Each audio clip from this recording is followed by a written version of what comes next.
το πρώτο μέλημα είναι να μην κλείσουν περαιτέρω επιχειρήσεις. Θα σας πω μόνο ότι στο εμπόριο κλείσαν 66.000 επιχειρήσεις πέρυσι, το οποίο σημαίνει οι εργοδότες είναι άνεργοι, 66.000 άνθρωποι, συν άλλοι 77, οι εργαζόμενοι τους.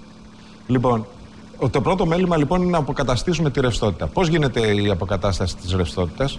Καταρχάς να βάλουμε όλες τις αφιλές σε ένα κουβά. Το κράτος σήμερα χρωστάει προς τις επιχειρήσεις 6 με 7 δισεκατομμύρια ευρώ. Αυτά πρέπει να γυρίσουν πίσω. Πρέπει οι φόροι με τις εισφορές να μπουν σε ένα κουβά, ώστε να ελαφρυνθεί η ρευστότητα και να συζητήσουμε και κάτι πολύ σοβαρό. Νομίζω ότι είναι πλέον το κούρεμα των ιδιωτικών δανείων. Γιατί αυτό θα πρέπει να ελαφρυνθεί. Ένα λεπτό, γιατί αυτό είναι πολύ σοβαρό θέμα και όλοι αυτοί που μας ακούνε τώρα και που έχουν το βραχνά της δόσης κάθε μήνα, αυτό το ακούνε και στέκονται παγοκολώνες περιμένοντας τι εννοείται. Λοιπόν, κοιτάξτε, τι σημαίνει αυτό? Επεξεργαζόμαστε μια συνολική λύση. Δηλαδή? Την επεξεργαζόμαστε και αφήστε τον πρόεδρο όταν θα την ολοκληρώσουμε να το κάνουμε. Αλλά μιλάτε για κούρεμα των δανείων που έχουν πάρει τα νοικοκυριά για στεγαστικά ή άλλα δάνεια? Συζητάμε καταρχάς για το κούρεμα των επιχειρήσεων.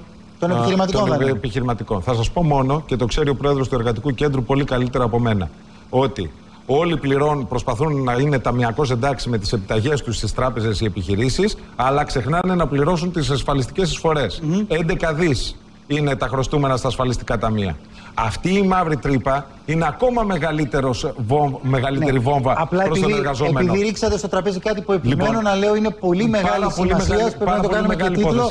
Επεξεργάζεστε λοιπόν στη Νέα Δημοκρατία σχέδιο για κούρεμα των δανείων των επιχειρήσεων. Πάμε τώρα παρακάτω. Αυτό θα αφορά και ιδιώτες ή θα μείνει στις επιχειρήσεις? Θα αφορά και τα νοικοκυριά, τα σπίτια, τα δάνεια, τα στεγαστικά? Κοιτάξτε, για τα υπερχρεωμένα αυτή τη στιγμή υπάρχει ένας βαθμός προστασίας. Μπορεί να πάμε και σε παραπάνω προστασία. Για τα υπερχρεωμένα μόνο? Υπάρχει σήμερα.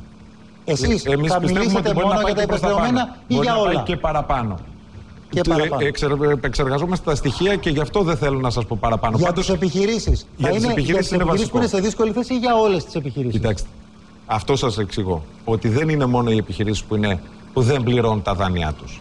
Είναι και οι επιχειρήσεις που πληρώνουν τα δάνειά τους, αλλά δεν πληρώνουν κάποιους άλλους. Και αυτές είναι οι ασφαλιστικές εισφορές, ή καθυστερούν στους εργαζόμενους τους και τους λένε τώρα δεν έχω λεφτά αυτό το μήνα, πρέπει να πληρώσω το δάνειο. Θα σου δώσει τον επόμενο και σου δίνουν έναντι και όλο αυτό το πράγμα το οποίο ζούμε στην αγορά εργασίας. Άρα, βασικό μέλημα είναι να μην κλείσουν άλλες επιχειρήσεις. Αυτό είναι το υπαριθμό. Άρα, το κούρεμα που λέτε ότι επεξεργάζεστε θα αφορά όλες τις επιχειρήσεις, όχι μόνο αυτές που είναι σε πρόβλημα.